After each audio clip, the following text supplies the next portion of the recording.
Welcome everybody to Strings and Pages. I'm Kevin Sullivan, your host. We are reading the Rings of Hydra, The Great Escape. That one right there. We're on chapter 9 already. How time flies. This is a dystopian human story of future Earth. It is not made by AI. Every word in that book is human I. So, as always, you can find my work at kpsbooks.net, but let's jump right into chapter 9. Melinda held Brian in her arms as the cab traveled across the solar roads. They were headed back into the wealthy cluster, where hopefully the doctor would still be there and willing to examine her. Melinda was not happy about this situation, though.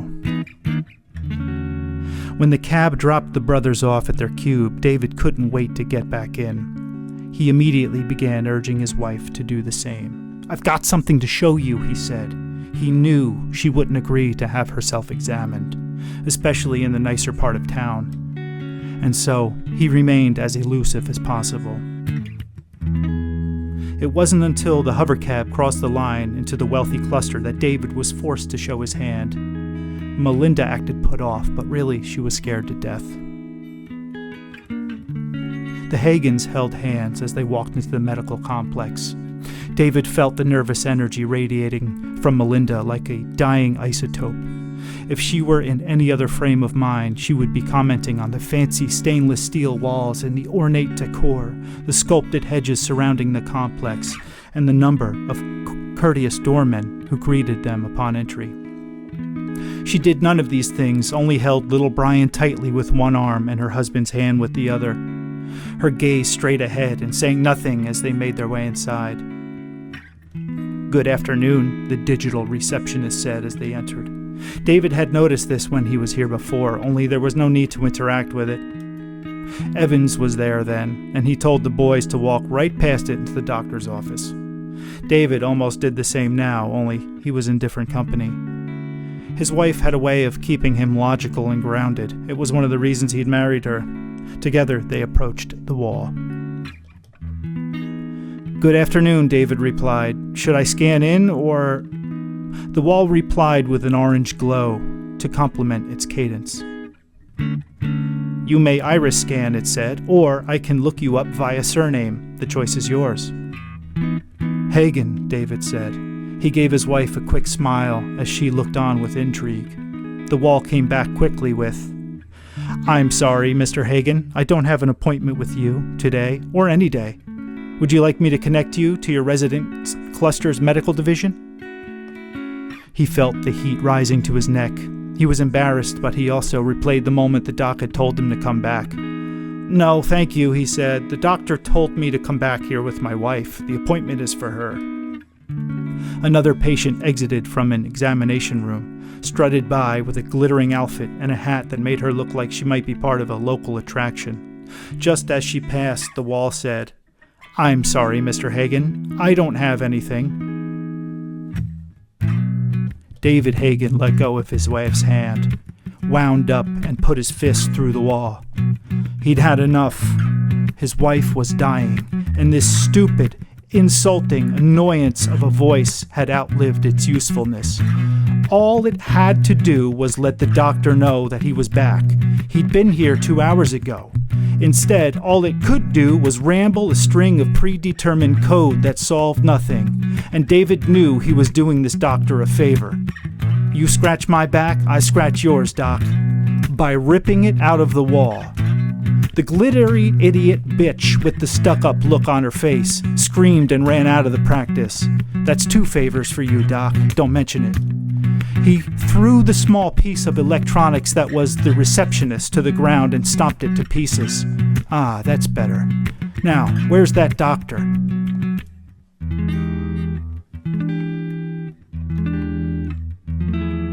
"David?" the doctor asked. "Mr. Hagen?" David came to and realized he was still holding his wife's hand, still looking at the infuriating wall. And still the passive guy he always thought of himself. Fortunately, the doctor had come up front while David daydreamt of killing his digital employee. "I'd ask how your brother is," the doc said, "but that was only, an hour ago? How are you, David? This must be your wife. Come on back." The doctor turned to Melinda, who introduced herself, thanks to David's continued silence, and seemed sympathetic from the get-go. It was nice, but it only reassured him that his wife's condition was probably worse than he'd thought. This wasn't good. They all entered a room. "Okay," the doc said, "please lie down on the table." Melinda was slow to act. "It's okay, Mrs. Hagen. I'm a doctor. I deal with people's medical issues every day. I'm not here to hurt you in any way, and I won't do anything without your permission." Melinda said nothing as she lay on the table. The scanning arm rose above her toes. "I'm going to give you a very thorough examination," the doc said, "but it will be painless and easy. I'm going to include a blood cell panel for you, too. Are you ready? This is the only part that may pinch just a tiny bit." "Go ahead," Melinda said. "I'm ready." David rose from the chair he'd just found, back to his wife, and held her hand. The doctor pinched her finger to take a drop of her blood. It was all he needed, full workup. "That was the worst part," he said with a smile. It was a cute lie. The worst part would be the news at the end. The scanning bar slid along her body, from her wrapped feet to her worried head. The doc looked back and forth between the family in his room. "He's a beautiful little boy," he said of baby Brian. "I'd be happy to scan him for you while you lie here." David looked at his wife and smiled, bounced Brian in his arms. "Thanks, Doc. One step at a time." The doc nodded. The scan was finished. "You can sit up, Mrs. Hagen." "It's Melinda," she said. David handed Brian back to his wife. He knew the baby was a comfort for her mind as the doctor looked over his workup. His face was anything but reassuring. We like to call it sodium overload. It's hypernatremia at its core, just the most extreme version of it humanity has ever seen. "It's called the salt death," Melinda said, gripping her child. "I know what I have." The doc remained cordial. "Some call it that," he said, "but there are things that we can do. I'm looking at some of your numbers. Calcium 5.8, not horrible.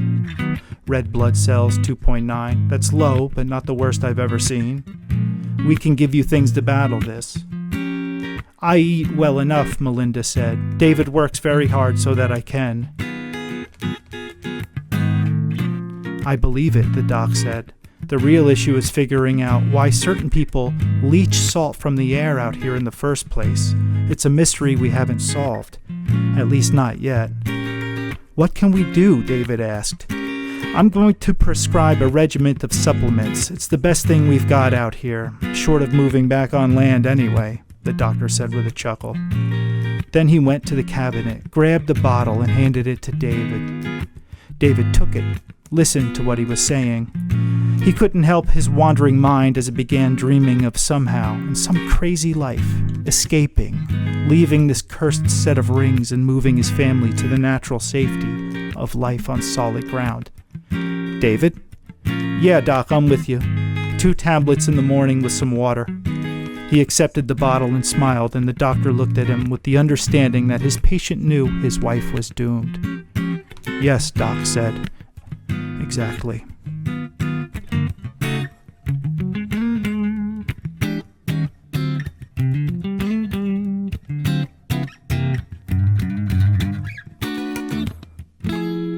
Instead of hitting the streets or trying to contact Jen so quickly, Joe stayed at home with his family.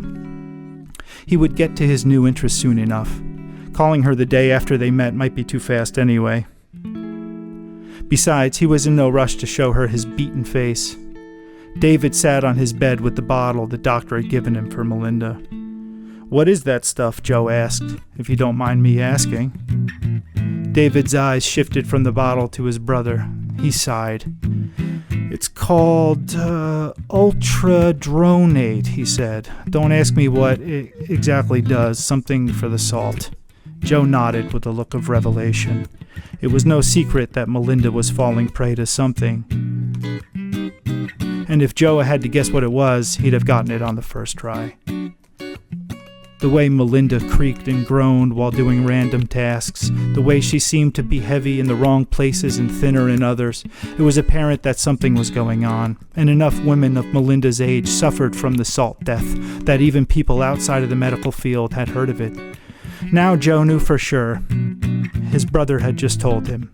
His sister-in-law was battling the salt death. This broke his heart as he knew how much David loved his wife.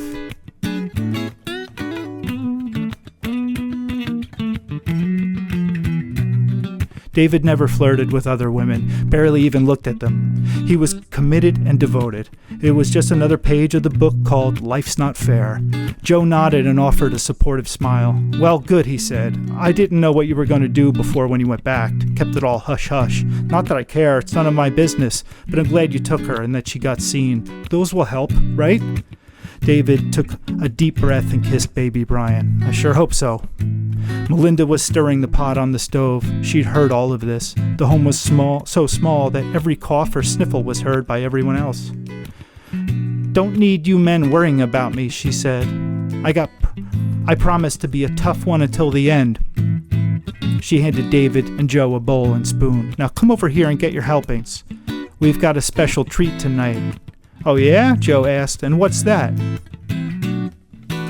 Melinda unwrapped a loaf of bread she kept next to her stew for the warmth. Sourdough, she said, hissing the S. No, Joe said, standing from his bed. How much was that? And where did you even find it? David's smile returned upon his brother's antics. The doctor told us about a little shop on the edge of the cluster. This stuff goes for 1,000 credits a loaf. Joe's eyes widened. 1,000 credits? That's wild. We didn't pay that much, Melinda said. The doctor's name carried quite a discount. Forever modest, Joe said. Could have just said you guys are high rollers, but this is great. I'm so excited. I can't even remember the last time I had sourdough. Didn't think there was even any left.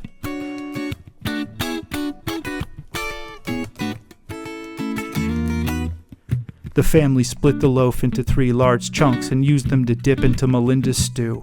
For a family living in poverty, they ate like kings on this night. Orgasmic sounds were made by all. Even little Brian's face perked up when his mother put a tiny ball of the soft, cottony dough into his mouth. The taste was tangy and delicious. Even the steam from the broken hot bread tickled the nose in the most delightful way. They feasted until there was no more. That was amazing, Joe said. He was typically the most vocal, and tonight, no exception. David, more quiet. He was especially quiet tonight. Nevertheless, they sat and enjoyed the digesting food. Let's get out of here, Joe said after a long pause. David broke his silence with a crooked smile. What? It's late. And where to? I don't mean like, let's go out somewhere, Joe said. I mean like, let's get the hell out of this cube, man. Let's do it, man. David looked at Melinda and chuckled. You hear this? You say it like it's something we could have done already. It's not that simple, is it? Joe looked around at the rusting metal that currently caged them. I love you guys, I do, but this place... He waved his hand across the room. This isn't good for us. It's not good for you, Melinda. This isn't how humans were meant to live. Again, David said. It's not like we can just up and leave.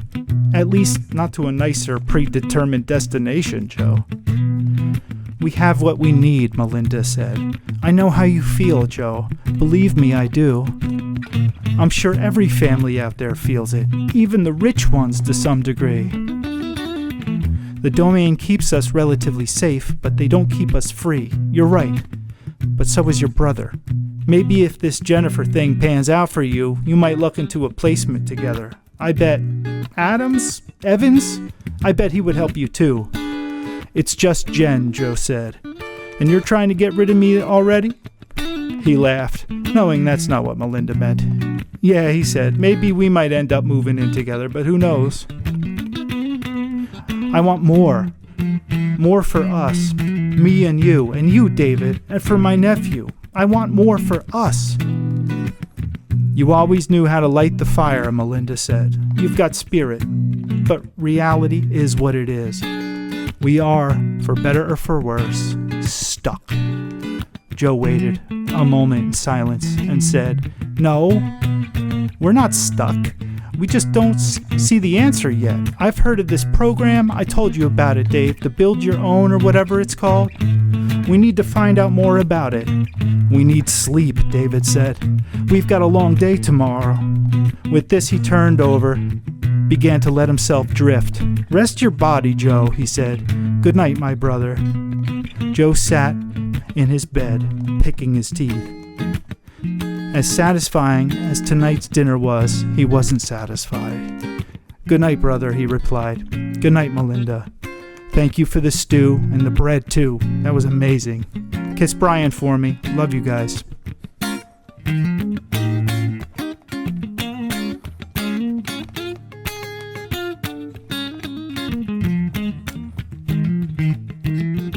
The single light was turned off in the Hagen home, the tiny box in a sea of tiny boxes, floating hundreds of feet above the actual sea. And it was time to sleep. The stars were out, just as many blinking specks of light in the black sky as there were little rusting cubes on the Rings of Hydra.